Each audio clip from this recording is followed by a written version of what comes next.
नमस्कार दोस्तों, आप कैसे हैं? आप सभी, उम्मीद है आप लोग सही होंगे। तो मैं आज आप लोगों के समझ हिंदी का एक महत्वपूर्ण टॉपिक कारक लेकर आया हूं। तो हम सबसे पहले बता देते हैं कि इस वीडियो में हम क्या क्या पढ़ेंगे। सबसे पहले हम कारक पढ़ेंगे और उसके बाद इसका कितने प्रकार के होते हैं ये, उसके बारे में जानेंगे। सबकी डिफिनेशन बताएंगे और इनके महत्वपूर्ण उदाहरण लगाएंगे। और सबसे महत्वपूर्ण चीज़ कि इसको हम कैसे पहचानेंगे, कौन सा कारक कैसे क्या है, हम इसके विषय में भी आप लोगों को ट्रिक बताएंगे। तो अगर ये वीडियो आप लोग शुरू से अंत तक देख लेते हैं तो आपको उम्मीद है कि कारक दोबारा पढ़ने की ज़रूरत नहीं पड़ेगी, समझ जाएंगे आप।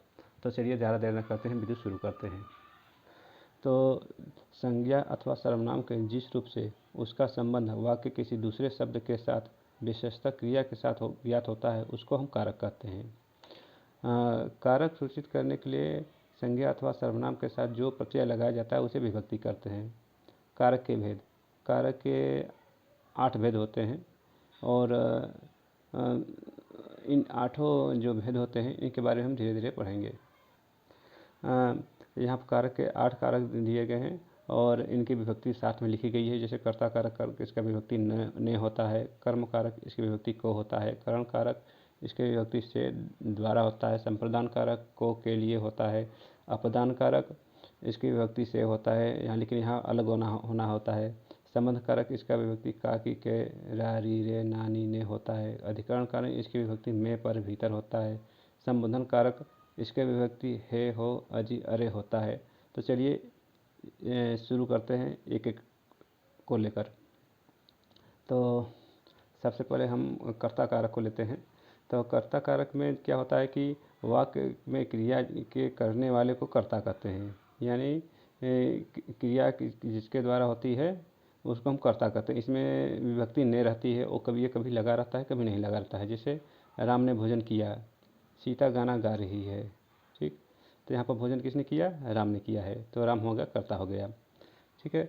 और दूसरा चीज़ हम पढ़ेंगे कर्म कारक। संज्ञा तथा सर्वनाम के जिस रूप पर क्रिया का फल गिरता है उसे कर्म कारक कहते हैं।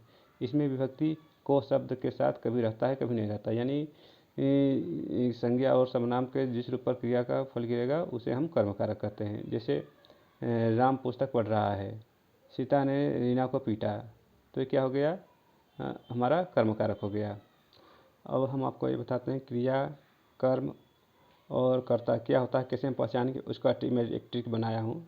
तो ट्रिक नंबर 1 है कि कर्ता की पहचान के लिए क्रिया के साथ कौन और कर्म के पहचान के लिए क्या अथवा किसको प्रश्न करते हैं। जैसे राम ने हम रावण को मारा, तो इसमें क्या है कि जिन शब्दों से किसी काम के होने का बोध होता है उसे क्रिया कहते हैं, यानी कोई काम अगर संपन्न हो रहा है जिसके माध्यम से उसे क्रिया कहते हैं। यहाँ पर देखिए राम ने रावण को मारा, ठीक है। यहाँ पर मारने का काम जिससे संपन्न होता है उसे क्रिया हो गया, तो क्रिया यहाँ पर मारा हो, जो है मारना हो गया, ये क्रिया हो गया। उसके बाद क्रिया के साथ कौन प्रश्न करने पर हमें क्या मिलेगा? कर्ता मिलेगा। तो यहाँ पर कौन मारा, तो हमारा उत्तर मिलेगा राम ने मारा। तो यहाँ पर कर्ता कौन हो गया? राम हो गया। और दूसरा चीज़ किसको प्रश्न करने पर हमको कर्म का उत्तर मिलेगा। तो यहाँ पर हम अगर हम किसको लगाएंगे तो प्रश्न करेंगे किसको मारा, तो उत्तर मिलेगा रावण को मारा। तो रावण क्या हो गया? कर्म हो गया, ठीक है। तो ये आपका हो गया कर्ता और कर्म पहचानने का तरीका। और एक चीज़ मैं आपको और बताना चाहता हूँ। कभी कभी क्या आता है कि हम क्वेश्चन करते हैं तो उसमें कोई उदाहरण लेते हैं, जैसे, तब फिर आपको समझ में आएगा। जैसे राम ने रावण को मारा, तो इसमें क्या है, आप कहेंगे कि इसमें ने विभक्ति लगा है तो वो आपका कर्ता हो गया, को विभक्ति लगा है तो आपका कर्म हो गया। तो हम कौन सा चुनाव करेंगे? तो देखिए ये सब एग्जाम में अगर आएगा ऐसा क्वेश्चन, तो अगर कर्ता दिया है तो कर्ता लगाएंगे, अगर कर्म दिया है तो कर्म लगाएंगे। अगर मान लीजिए दोनों ऑप्शन दिया है तो हम जो बाद वाली विभक्ति है उसको हम चुनाव करेंगे। जैसे राम ने रावण को मारा, तो यहाँ पर कर्ता कारक हो गया, कर्म कारक हो गया, लेकिन बाद वाली विभक्ति कौन सा है? को है, तो हम को का चुनाव करेंगे। ऐसा हम सभी कारक में करेंगे, अगर दिया है तो बाद वाली विभक्ति हम प्रेफर करेंगे, ठीक है।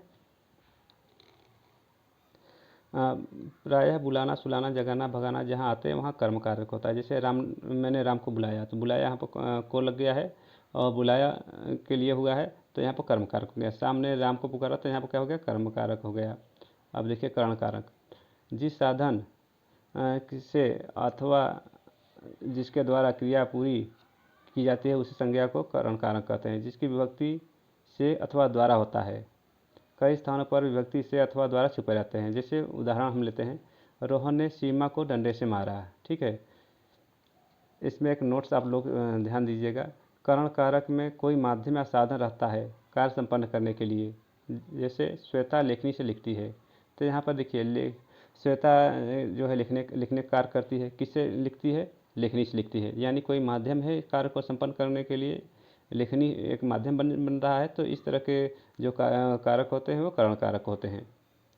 अब देखिए संप्रदान कारक, जिसके लिए कोई क्रिया की जाती है उसे संप्रदान कारक कहते हैं। इसमें विभक्ति को के लिए का प्रयोग होता है। जैसे सुरभि भाई के लिए मिष्ठान लाती है, राजा सेवक को कंबल देता है।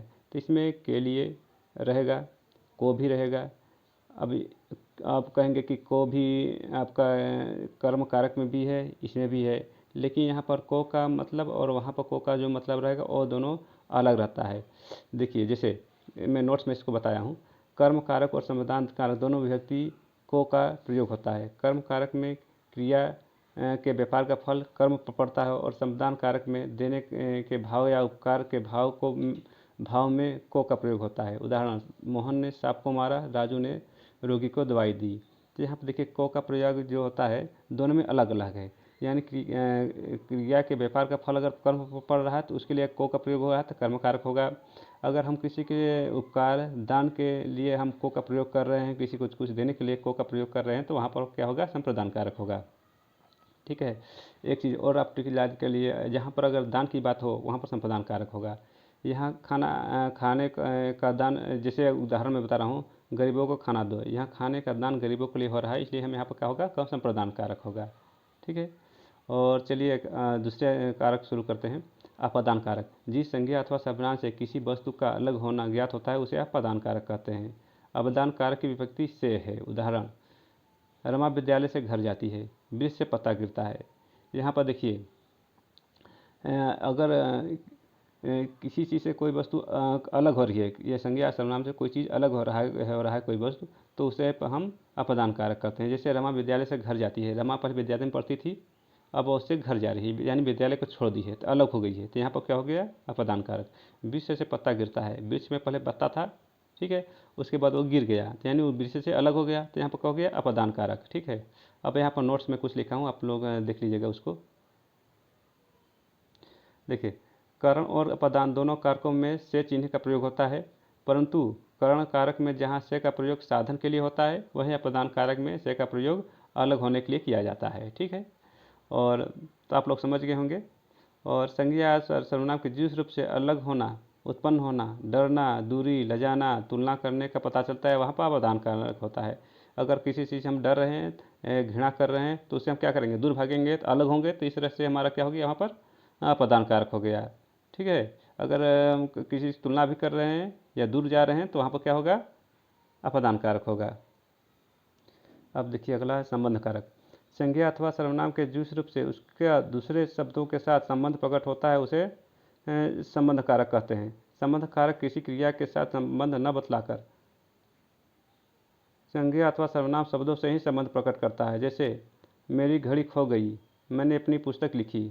अब देखिए इसके पहचान के लिए हम जो विभक्ति रहता है वो इस प्रकार के बने होते हैं, जैसे मेरा, मेरी, मेरे, अपना, अपनी, अपने, उनका, उनकी, उनके, ये सब जो रहते हैं वो संबंध कारक को व्यक्त करते हैं। अब देखिए अगला हो गया अधिकरण कारक।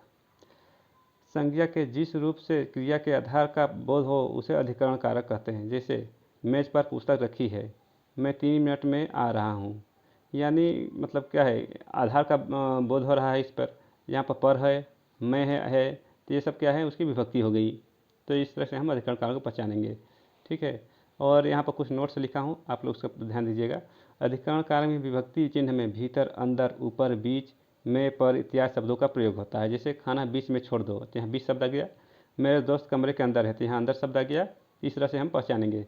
और समय सूचित करने में भी अधिकरण कारक का प्रयोग होता है। जैसे अनमोल आधे घंटे में खाना बना देती है। ठीक है, तो यहाँ पर समय का बोध हो रहा है, तो यहाँ पर ही अधिकरण कारक होगा। कहीं कहीं विभक्तियों के लोप होने पर भी उनकी जगह यहाँ, वहाँ, किनारे आदि शब्दों का प्रयोग होता है। जैसे वहाँ सभा होने जा रही है, ठीक है, वह अगले साल जाएगा। तो ये सब जो उदाहरण हो गए वो अधिकरण कारक के हो गए, ठीक है। अब देखते हैं संबोधन कारक। जिस शब्द से किसी के पुकारने का बोध हो उसे संबोधन कारक कहते हैं। जैसे शिवम इधर आओ, हे प्रभु उसके ऊपर कृपा करना। तो ये जो चिन्ह होता है ना, ये सब क्या कहता है, किसी को पुकारना, बुलाना, ये सब को संबोधन कारक में आते हैं। यहाँ में मैं कुछ महत्वपूर्ण प्रश्न लिया हूँ जो परीक्षा में आए हुए हैं, तो इनका हम प्रैक्टिस करेंगे और पहचान करेंगे कौन कौन सा कारक है, ठीक है। पहला हो गया वाहनारूढ़ में कौन सा कारक होगा, ठीक है। तो यहाँ पर देखिए करण कारक, अधिकरण कारक, संप्रदान कारक, अपादान कारक है। वाहनारूढ़, वाहन में आरूढ़ समास विग्रह होगा, तो इसका क्या हो गया हमारा उत्तर अधिकरण कारक में आ गया। अब देखिए दूसरा, लोगों ने शूरगुल करके डाकुओं को भगाया, ठीक है। तो इसमें कौन सा कारक हो गया, कर्ता, संप्रदान, कर्म, अधिकरण। तो इसमें क्या हो गया कर्म कारक, कर्म कारक होगा यहाँ पर, ठीक है। शोरगुल करके डाकुओं को आ गया, तो यहाँ पर तो कर्म कारक हो गया। अब देखिए मैं काम से जा रहा हूँ, ठीक है, इसमें कौन सा कारक होगा करण कारक से।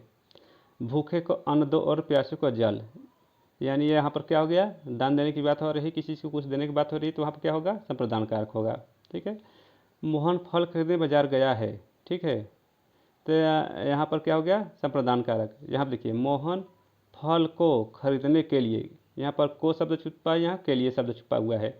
तो यहाँ पर क्या हो गया लास्ट वाला का हम लेंगे के लिए, तो यहाँ पर क्या हो गया के लिए संप्रदान कारक हो गया, ठीक है। और देखिए पेड़ पर पक्षी बैठे हैं, यहाँ पर आ गया तो क्या हो गया अधिकरण कारक हो गया, ठीक है। हे राम तुम कहाँ हो, ये क्या हो गया संबोधन हो गया। हे राकेश यहाँ आओ, तो यहाँ क्या होगा संबोधन कारक होगा। यहाँ पर संबोधन वाला चिन्ह आएगा, वहाँ पर क्या होगा संबोधन कारक होगा, ठीक है। अब देखिए तृप्ति कविता की रचना कर रही है, यहाँ पर तृप्ति क्या हो गया कर्ता कारक हो गया। रीता फल खाती है, यहाँ पर क्या कर्म कारक। रीता किसको खाती है, फल को खाती है, तो यहाँ को चिन्ह छिपा हुआ, तो यहाँ पर क्या हो गया कर्म कारक हो गया।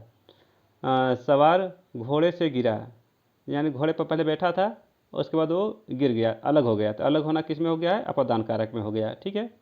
अब देखिए अगला, वह अगले साल आएगा, ठीक है, यहाँ पर क्या हो गया अधिकरण कारक हो गया, वह शब्द आ गया।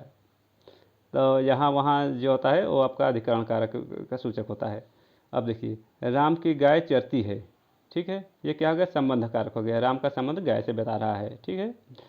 अब चूहा बिल से निकला, यहाँ क्या हो गया अपादान कारक हो गया, क्योंकि चूहा पहले बिल में था, बिल से फिर अलग हो गया, तो क्या हो गया अपादान कारक हो गया। ठीक समय पर आ जाना, क्या होगा अधिकरण कारक हो गया, समय का सूचक हो गया। पढ़ते समय आंखों से पानी निकलता है, ये हो गया अपादान कारक हो गया। पानी पहले आंसू पहले आंख के अंदर था फिर निकल गया, किसी चीज़ से हटना क्या हो गया अपादान कारक हो गया।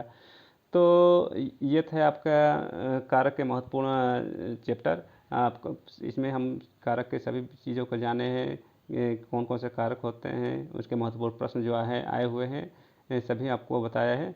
तो उम्मीद है ये वीडियो आप लोग को पसंद आएगा। तो मिलते हैं नेक्स्ट वीडियो में, तब तक के लिए नमस्कार।